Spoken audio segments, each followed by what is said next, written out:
नमस्कार दोस्तों, स्वागत है आपका आपके अपने चैनल खूनी बाबा पर, जहां हर रोज हम लाते हैं एक से बढ़कर एक डरावनी और रहस्यमयी कहानियां। आज की कहानी है बच्चों का तहखाना। तो संभाल लीजिए अपने दिल को, बुझा दीजिए कमरे की लाइट्स और तैयार हो जाइए इस डरावनी यात्रा पर निकलने के लिए। मैं कभी भूत प्रेतों पर यकीन नहीं करता था, ना भूत, ना आत्माएं, ना ही श्राप। ये सब मुझे सिर्फ पुराने किस्से लगते थे। लेकिन ये सब तब बदला जब मैं उस घर में रहने आया। वो शहर के किनारे बना हुआ एक पुराना विक्टोरियन मकान था। ऊंची खिड़कियां, चरमराती लकड़ी की फर्श और एक तहखाना जिसमें मिट्टी और सीलन की गंध आती थी। मैं, मेरी पत्नी और हमारी छोटी बेटी मीरा वहां शिफ्ट हुए थे। हम एक नई जिंदगी शुरू करना चाहते थे। ब्रोकर ने यह घर हमें इतनी सस्ती कीमत पर दिला दिया कि एक बार को शक हुआ कहीं इसमें कोई राज तो नहीं, पर मैंने ध्यान नहीं दिया। मेरे लिए ये एक सपनों का घर था। शुरुआत के 2 दिन बिल्कुल ठीक गुजरे। हमने सामान सजाया, सफाई की और हंसते खेलते वक्त निकाला। लेकिन तीसरी रात मैंने वो सुना, एक आवाज नीचे तहखाने से आती हुई। शुरू में बहुत हल्की थी, जैसे छोटे बच्चों की खिलखिलाहट, मासूम खेलते हुए। मैं थम गया। मेरी बेटी तो ऊपर अपने कमरे में सो रही थी। घर में और कोई बच्चा नहीं था। मैंने तहखाने का दरवाजा खोला।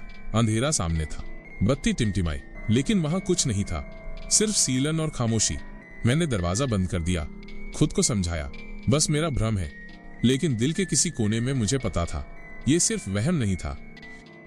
फिर वही हुआ। रात के 2 बजे घर में सन्नाटा था। पत्नी मेरे बगल में सोई हुई थी और अचानक वो हंसी, बच्चों की हंसी, हल्की पर साफ, मानो कोई आंख में चौली खेल रहा हो। मैंने खिड़की खोली। बाहर सड़क खाली थी, लेकिन वो आवाज अभी भी घर के अंदर से आ रही थी। हाथ में टॉर्च ली, धीरे धीरे तहखाने की सीढ़ियां उतरा।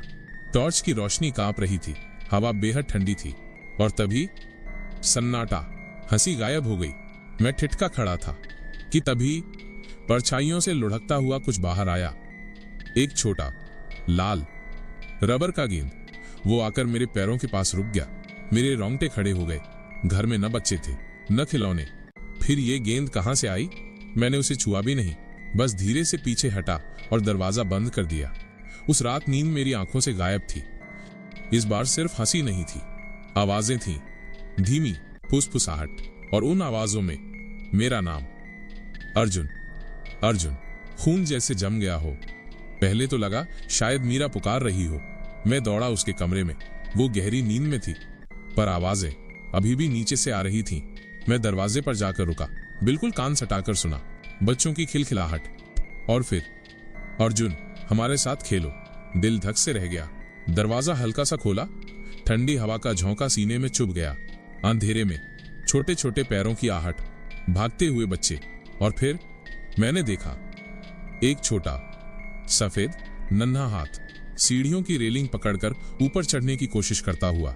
मैंने तुरंत दरवाजा बंद किया, ताला लगाया और कांपता हुआ वहीं टिक गया। तब समझ गया जो भी उस तहखाने में है वो मुझे चाहता है। सुबह की नाश्ते की मेज पर मीरा ने अचानक पूछा, पापा नीचे तहखाने में जो बच्चे रहते हैं वो कब खेलने आएंगे? चम्मच मेरे हाथ से छूटते छूटते बचा। मैंने पूछा, कौन बच्चे? वो हंसकर बोली, वो जो रात को हंसते हैं।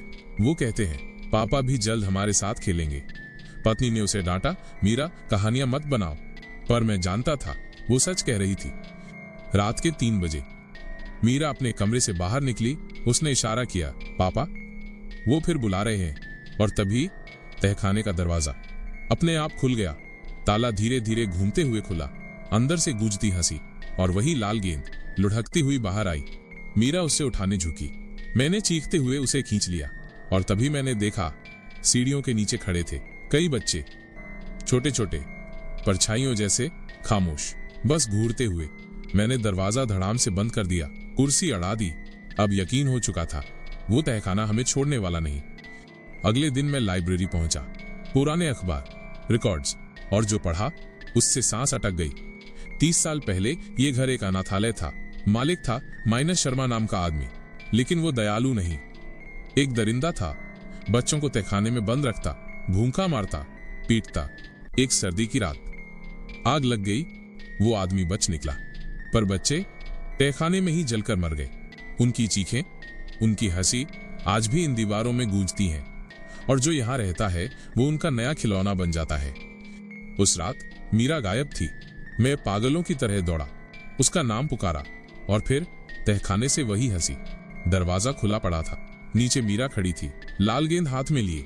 चारों ओर दर्जनों बच्चे। वो फुसफुसाई, पापा मैं अब यहीं रहूंगी। मैं चिल्लाया, नहीं, उसे छोड़ दो, मुझे ले लो।